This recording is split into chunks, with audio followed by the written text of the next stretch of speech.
Chapter 6.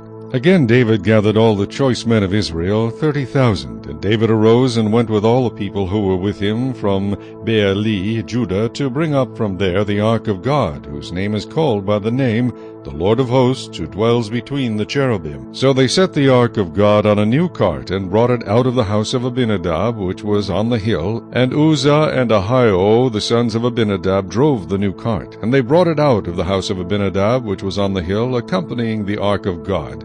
And Ahio went before the ark. Then David and all the house of Israel played music before the Lord on all kinds of instruments of fir wood, on harps, on stringed instruments, on tambourines, on sistrums, and on cymbals.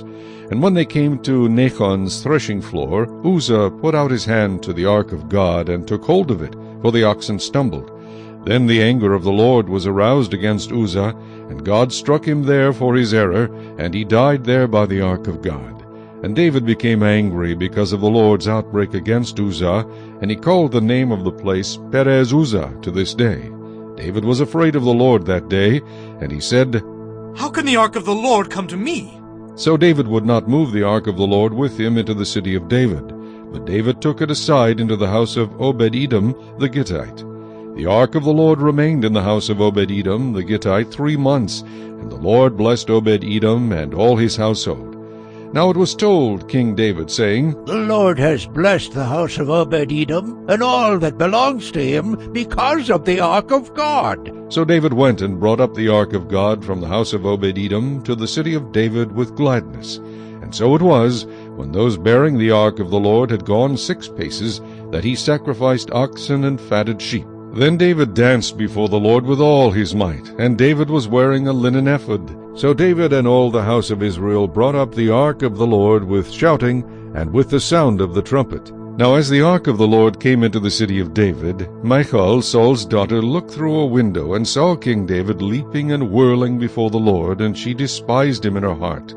So they brought the ark of the Lord, and set it in its place, in the midst of the tabernacle that David had erected for it. Then David offered burnt offerings and peace offerings before the Lord. And when David had finished offering burnt offerings and peace offerings, he blessed the people in the name of the Lord of hosts. Then he distributed among all the people, among the whole multitude of Israel, both the women and the men, to every one a loaf of bread, a piece of meat, and a cake of raisins. So all the people departed, every one to his house. Then David returned to bless his household, and Michal, the daughter of Saul, came out to meet David, and said, "How glorious was the king of Israel today, uncovering himself today in the eyes of the maids of his servants, as one of the base fellows shamelessly uncovers himself." So David said to Michal, "It was before the Lord who chose me instead of your father and all his house, to appoint me ruler over the people of the Lord, over Israel. Therefore I will play music before the Lord, and I will be even more undignified than this, and will be humble in my own sight. But as for the maidservants of whom you have spoken, by them I will be held in honor." Therefore Michal, the daughter of Saul, had no children to the day of her death.